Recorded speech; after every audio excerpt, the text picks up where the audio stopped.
Hello, my friends, and welcome back to Not Another Mindset Show. I'm kind of struggling today, to be honest. This is the fourth, potentially fifth, oh my goodness, fourth or fifth time that I am restarting this episode. I've only ever gotten in by like a few minutes, so wasn't those one of those situations where I just stop like midway through. And it's not because of the camera. It's not because of the lights or the microphone. Truly just because I am having a hard time articulating, speaking, thinking today, which is really honestly a problem because I would like to get through 3 episodes today and 6 for this entire week. I know I've talked about this before, but I am batch recording these episodes, which is really great on the weeks that I'm not doing it because I like can kind of forget about the fact that I'm a podcast host and the episodes just get released and I'm like, oh, right, cool. There's a new episode out today. And then this week comes along where I have 6 on my to-do list and I'm like, all right, big week amongst, all of the other stuff I have to do. But it also then makes it a little bit odd because I feel like I'm sitting down to talk to you for the first time in a while. But the reality is you may have just listened to the previous episode and jumped right into this one. But in my world, that previous episode happened like 6 weeks ago. So it is requiring me, I feel like, to just like kind of like get back in the swing of things. I feel like it's always a couple episodes in when I do this batch recording that I actually start to feel like more settled. But it's like I'm having to remember how to sit down in front of a camera and speak again every single time I record these episodes.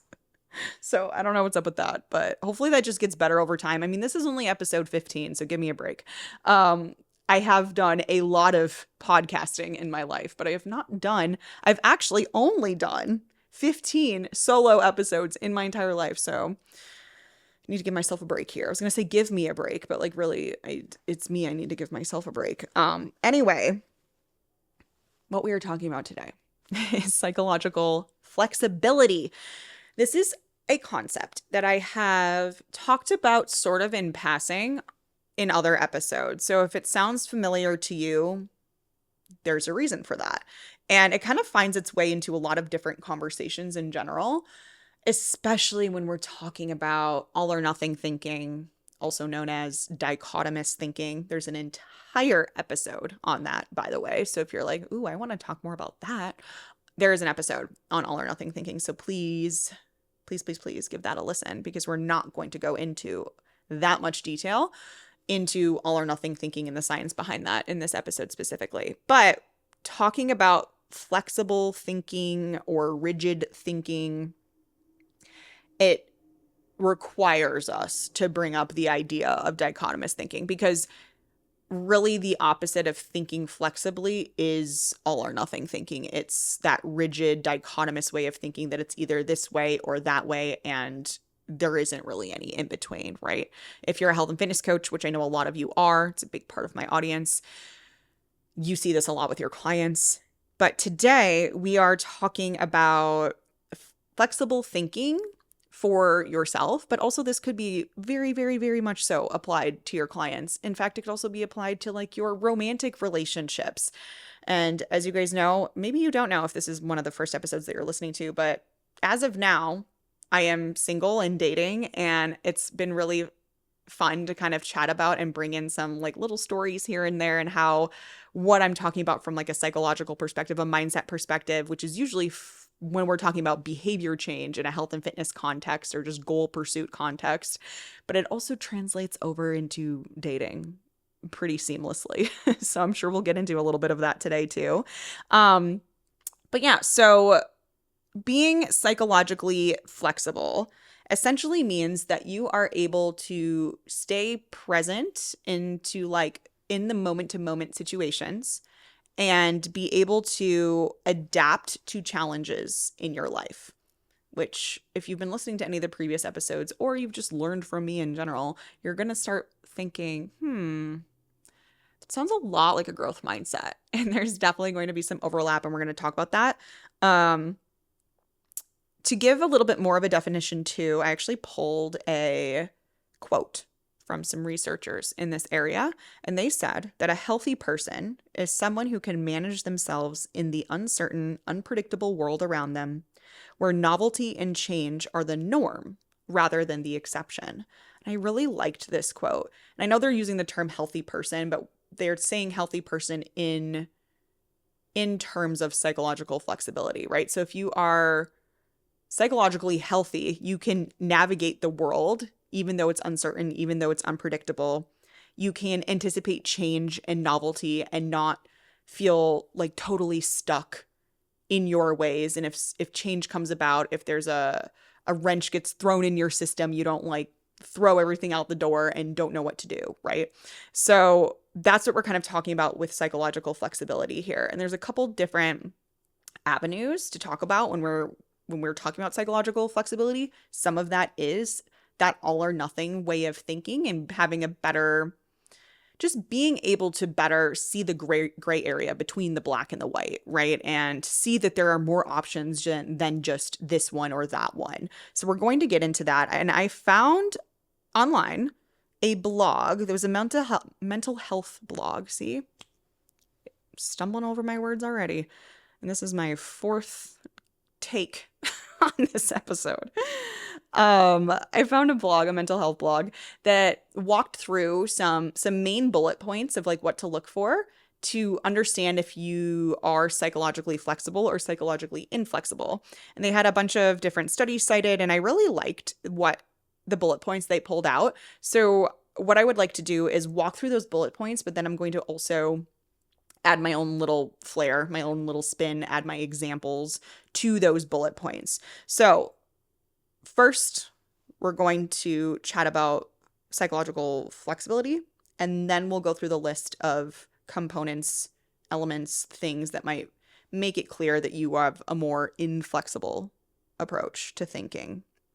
And I would really like you to think not only about yourself and how you respond to things, but also, again, clients, patients, if you are in a career where you have clients or patients, but you can also think about your children. You can think about your partners, your friendships, your parents, anyone in your life.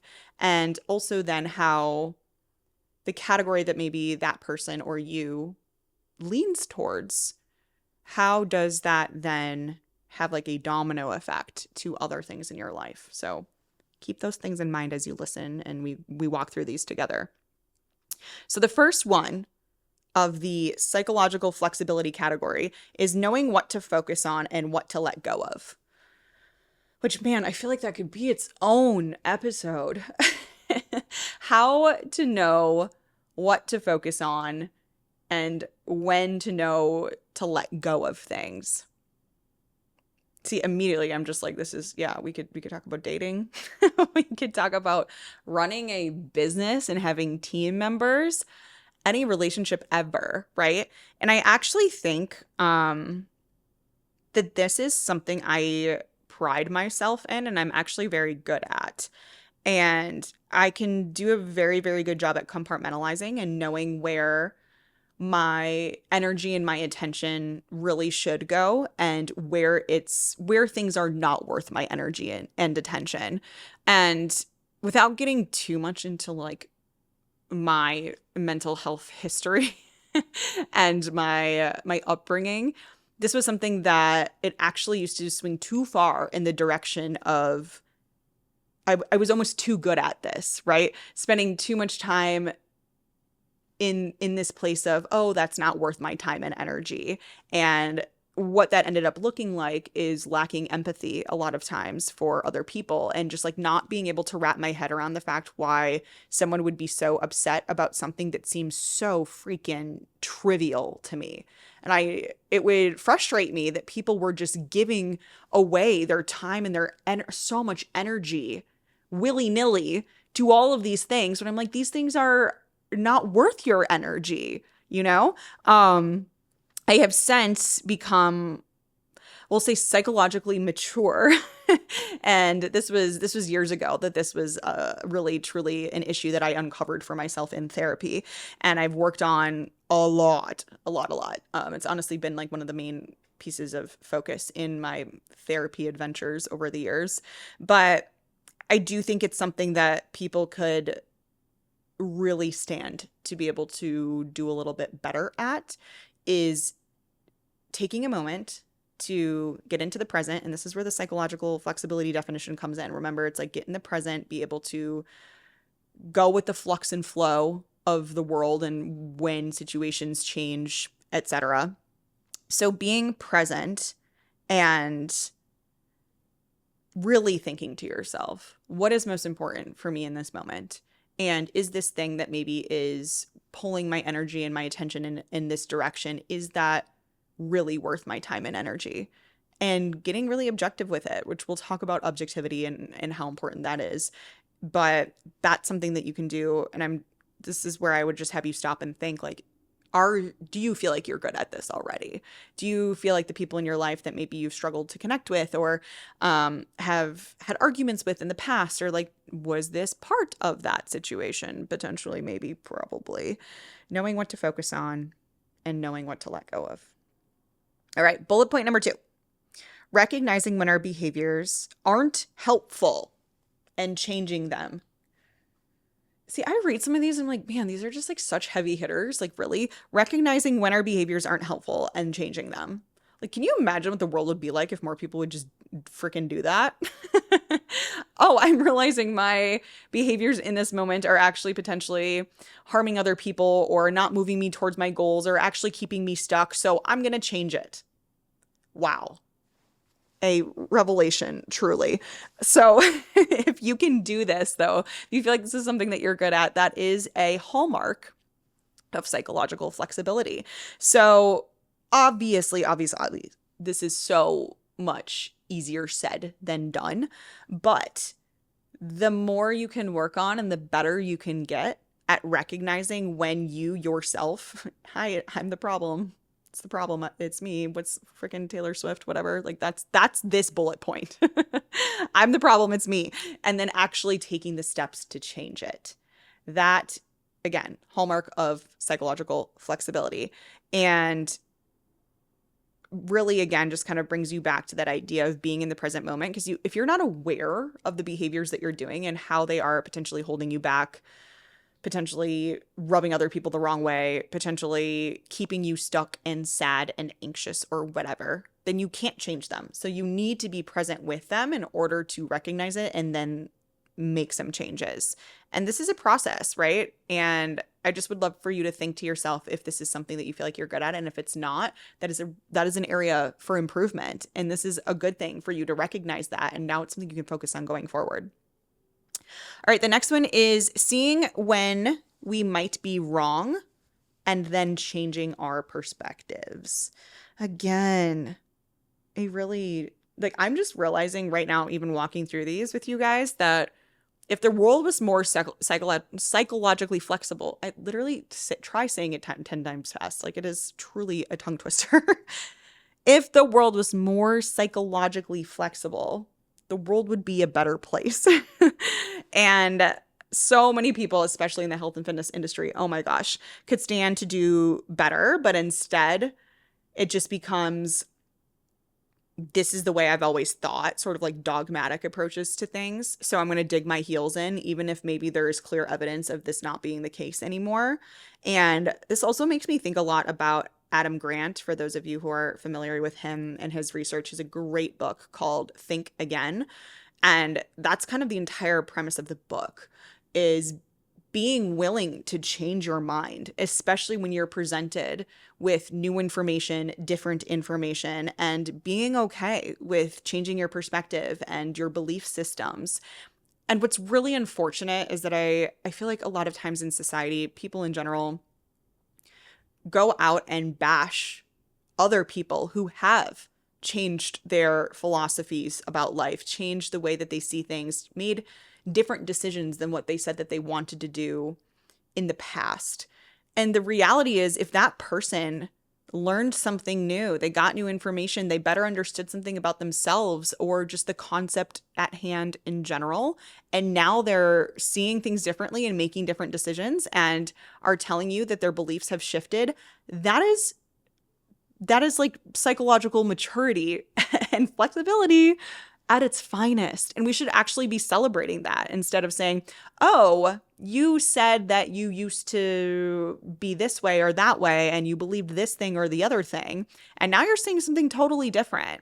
Like, what's up with that? And of course, like we do look to people. We want people to be consistent. We like being consistent ourselves.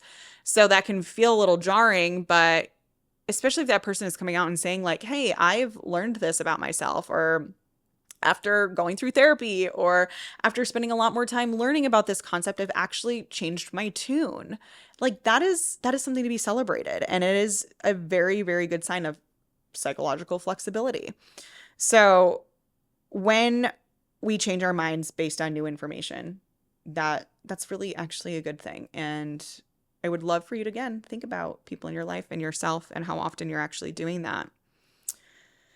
The next aspect of psychological flexibility is continuing towards goals despite setbacks. And this is where I was just like, okay, are we talking about psychological flexibility or growth mindset? Because that is a really, really, really, really core component of having a growth mindset, is when things get hard, when you run into obstacles, challenges, setbacks, and you say, okay, cool, this is information. I'm going to keep going and use this information to my advantage, rather than like, well, that didn't work. I guess this isn't meant for me, which would be more of a fixed mindset. So that was cool for me to see when I was running through this blog and these bullet points too, because it makes me then, without knowing if there's any research on this, to be honest, off the top of my head, that psychological flexibility and having a growth mindset do play together very well. And I think it makes a lot of sense, right?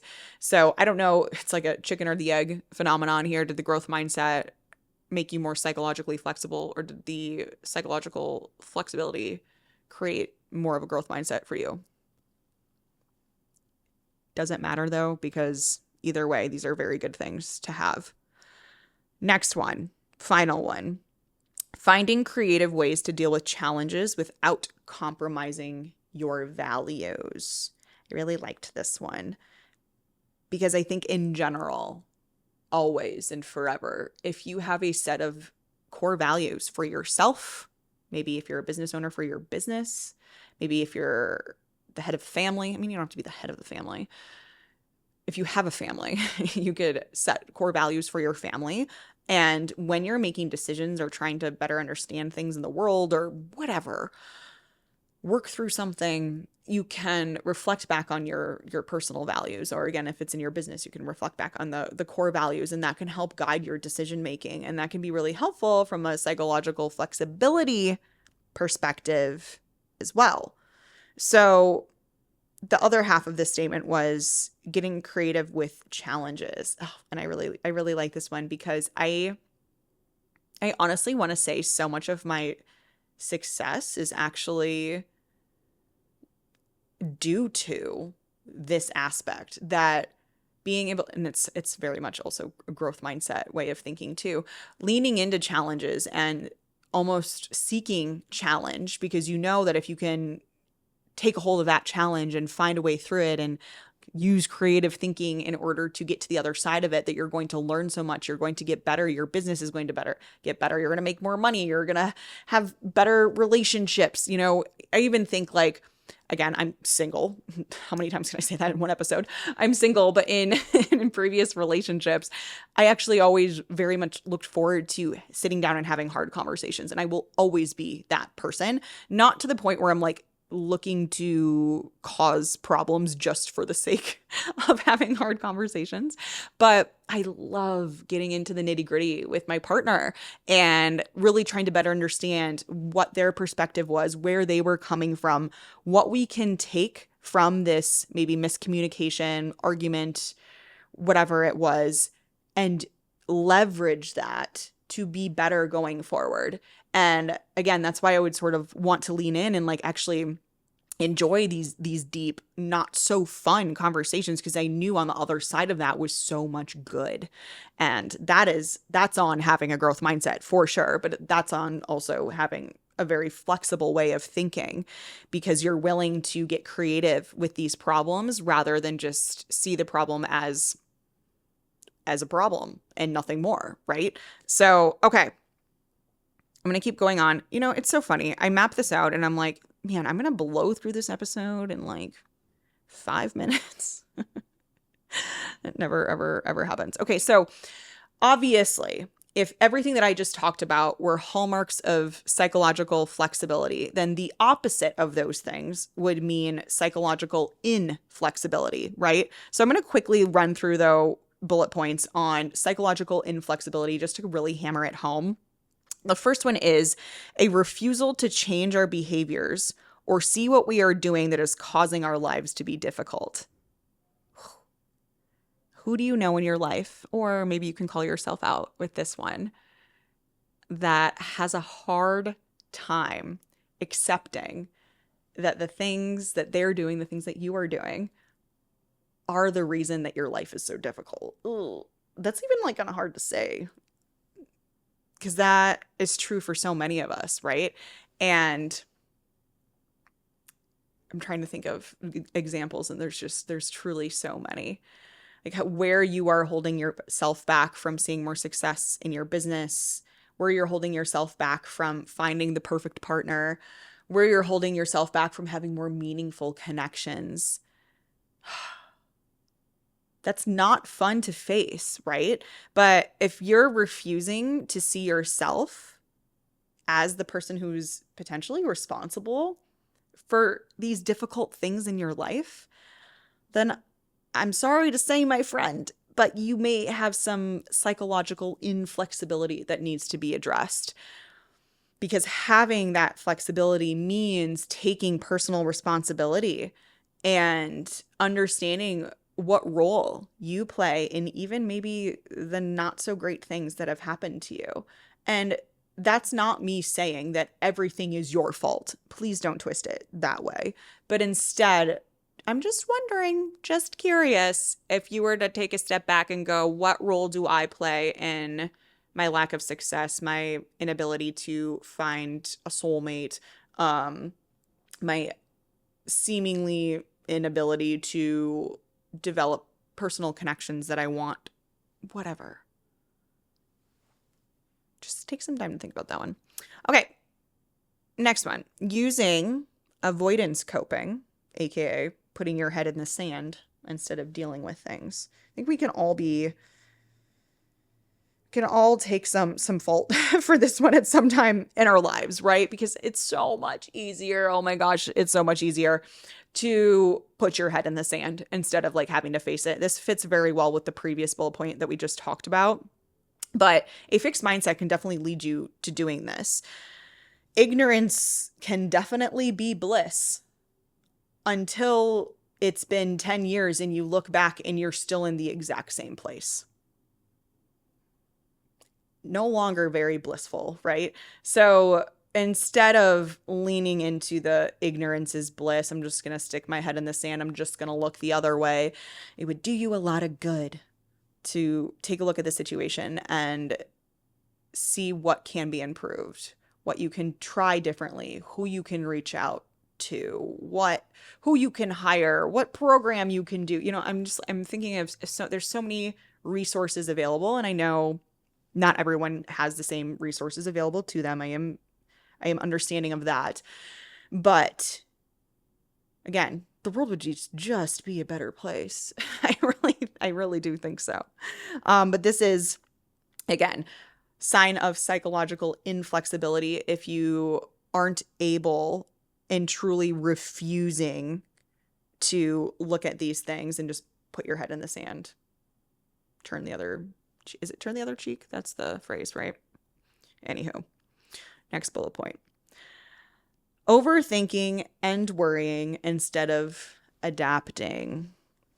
This one I have to talk about dating because I'm actually in a group chat with a few of my girlfriends and we're all single. So it's like the single girls group chat, right? And we're always trying to get ourselves back into like a regulated state and help other people. And the number of times I get the message of like, Kasey, can you mindset me? Which I love to do. I really do. But it's a lot of like co-regulation and using each other to help like re-regulate and like bring ourselves back to like what is reality. And there's definitely instances of overthinking in that group chat. And when I read this bullet point, it was the first thing that I thought of, and overthinking and worrying about things instead of adapting. And I think and if any of the girls are listening to this, like they can probably attest that I really do a pretty good job at helping each person when they're struggling with some of this worrying, overthinking, to kind of like bring it back to baseline and see reality for what it is and adapt based on what had just happened, you know? So what can we learn from this situation, you know, but not just being as casual as that, but having more in-depth conversation around, well, what actually happened here? What do we actually know? What are the facts? And how do you feel about this situation, instead of, you know, the constant, does he like me? It's like, well, do you like how you're being treated? Do you like how the situation ended up? And being able to then adapt going forward and take that into the dating world and learn from it and improve from it and feel better about it, not necessarily just get stuck in this like constant overthinking and worrying about the situation and making assumptions for another person too. And overthinking ultimately, when you think about it, is the opposite of adaptation, right? So you just get stuck in this spiral instead of going, no, let me get out of the spiral. Let me understand the situation, observe it, be objective, get clinical, be the researcher on this situation, and now make adaptations from that and move on. Easier said than done, I know, but like that is the process. It really is. And I think if you practice that, in fact, I know if you practice that, you will become more psychologically flexible, and honestly, you'll just be freaking happier. Okay.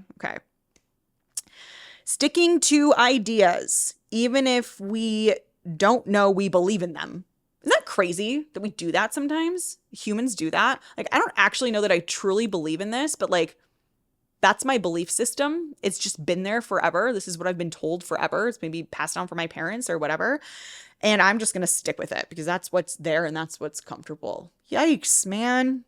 And humans love to be consistent. So if you've had a belief system in the past, or someone told you something in the past, and that's just like what you've been operating from since then, and now you come across new information that kind of goes against that, it feels more comfortable and normal to dig your heels in with that original belief, even if you have something that clearly goes against that belief and makes you not even really believe the thing that you used to believe. But yet you want to stick with it because it's what's comfortable and it makes you feel like you're consistent with your word or whatever. So being psychologically flexible means not doing that. And being psychologically inflexible means doing that. It means sticking with belief systems or ideas or things that you've heard in the past just for the sake of the fact that you've always believed that, or it's always been that way, or whatever. Also very fixed mindset oriented language for sure. All right, the last one I have on here is being knocked over by stress. And I know we've talked about stress in previous episodes and how your mindset actually makes a really big impact in how you perceive stress, or your perception of stress, which is your mindset, makes a really big impact in your ability to cope with stress, to manage stress, to get through stressful situations. And really what we can tie in here is those mindsets around stress. And when we talk about stress mindset effect and Aaliyah Crumb's work from Stanford, she labels these mindsets as stress as enhancing or stress is debilitating. So people usually lean towards one of those mindsets. And really what we can see here, and what I'm connecting the dots here for you, is that being more psychologically flexible means having a more stress is enhancing mindset. So you can see where stress is actually maybe helpful to you and is not bad all of the time. Whereas this stress is debilitating type of mindset, as it's called, would be more of a hallmark of psychological inflexibility, because you can only see stress as a bad thing, that stress equals bad, and being more stressed is never going to be a good thing, and having stressful situations is something to avoid at all costs. That is an inflexible way of seeing stress. And you can see then how being psychologically inflexible would mean that you can't cope with stress very well. You get knocked over by stress. Okay. Wow. That was a lot, and honestly more than I anticipated. But in general, I just I want to hammer home how important this is and why it's important. I actually pulled a piece from a 2020 study out of the UK, and they found that those who exhibited psychological flexibility, so all the stuff that we've been talking about during the pandemic, had higher levels of well-being, lower anxiety, and overall lower COVID-19 related distress. So that's kind of like a really cool recent real world example of how psychological flexibility can help you get through a very uncertain time, right? And as well as less anxiety and low moods, we can also cope better, have better relationships, be proactive instead of reactive, regulate emotions, be more resilient in the face of stress. These are all things that you will get with more psychological flexibility, and why it's so important, why I'm harping on it for this entire episode. All right. Let's talk examples, how to practice, application, the good stuff, the juicy stuff. So I put together a few points here that I think if you have not been paying full attention during this episode, now is the time to. Now is the time to pay attention, my friends. So the first thing to do, if you want to practice more psychological flexibility and receive all of these amazing benefits from it, is to push yourself to point out all of the options in a situation that's causing you distress. So this will help you break that way of dichotomous thinking, that all or nothing way of thinking. And again, if you want to talk more all or nothing thinking, please go listen to that episode next. But so if we're thinking about your business, right?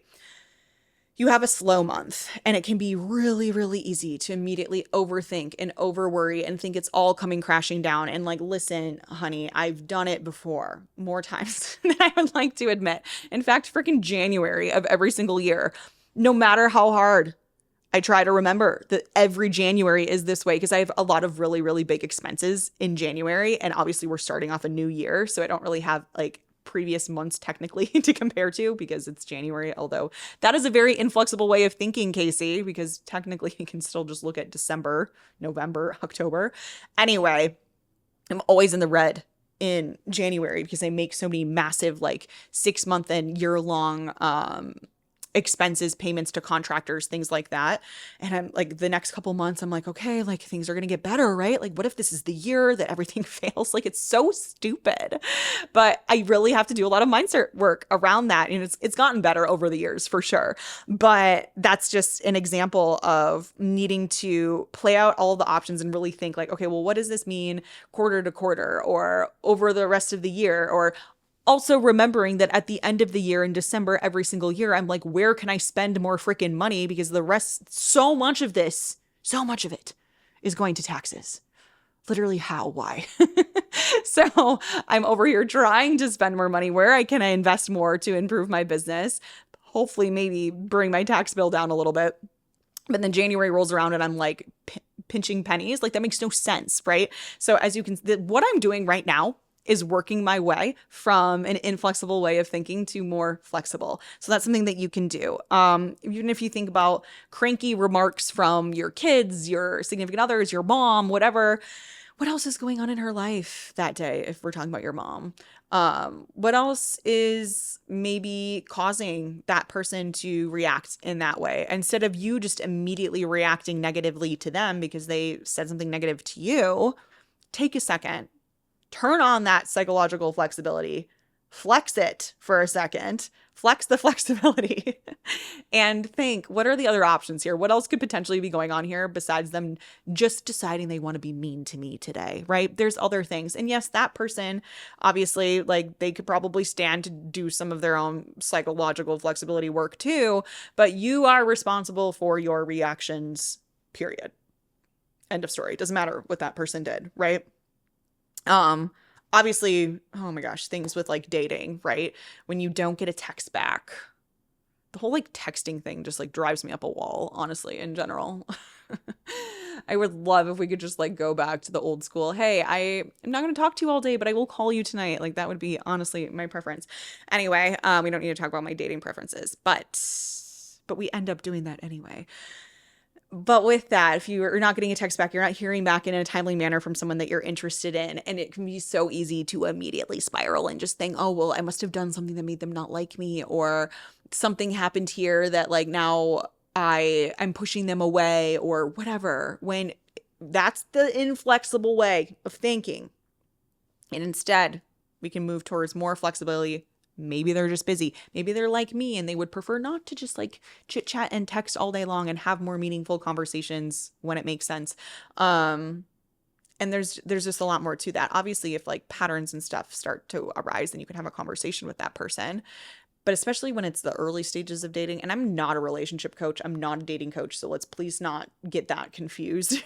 But using this as an example, because I do know, especially being in that single girls chat, man, how easy it is to go a certain direction and like glom onto that without seeing all of the options that are there, that are truly there. There are so many options.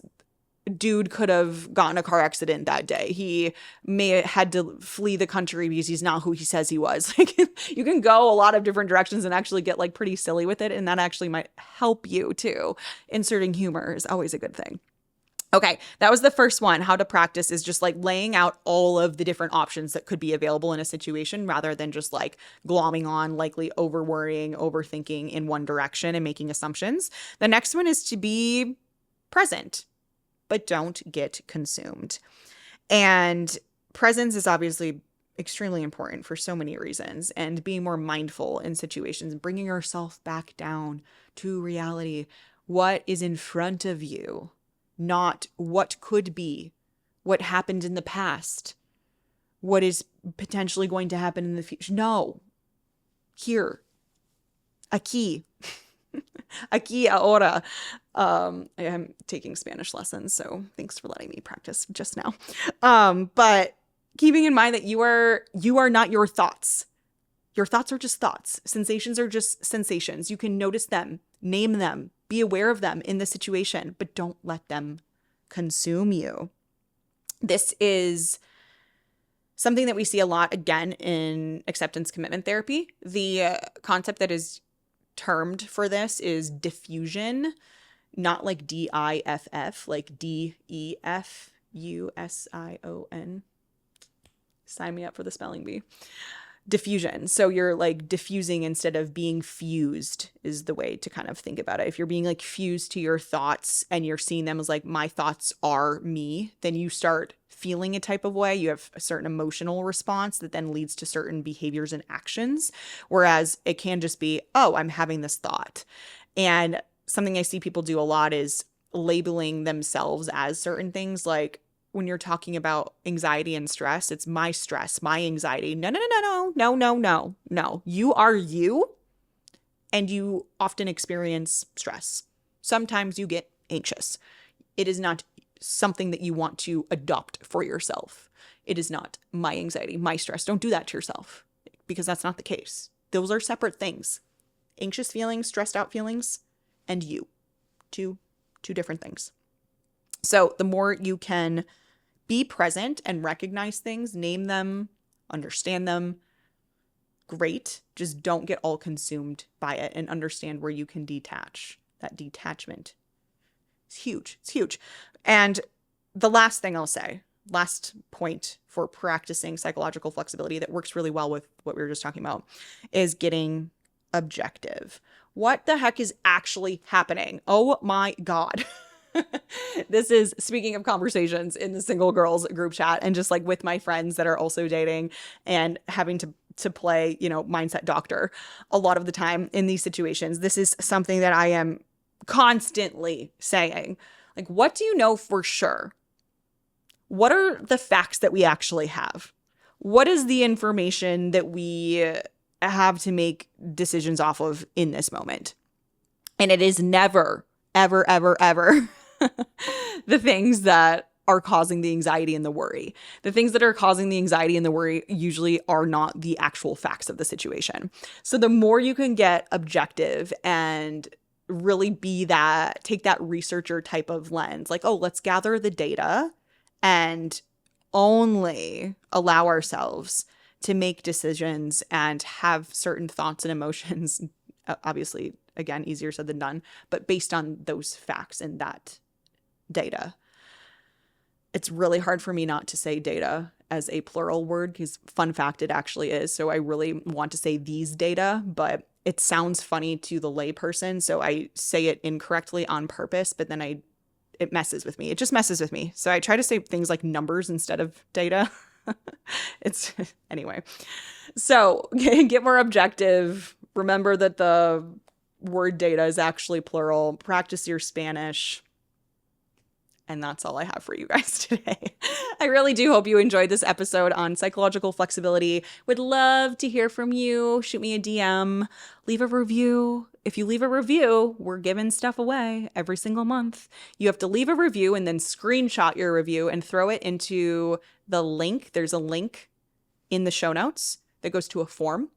And then you are in the running to win a free workshop from me. And at this point in time, this is episode 15. I think we've only had a handful of people actually submit their reviews. So just remember, you can't just leave the review, unfortunately, because then we don't know who you are because they're usually anonymous.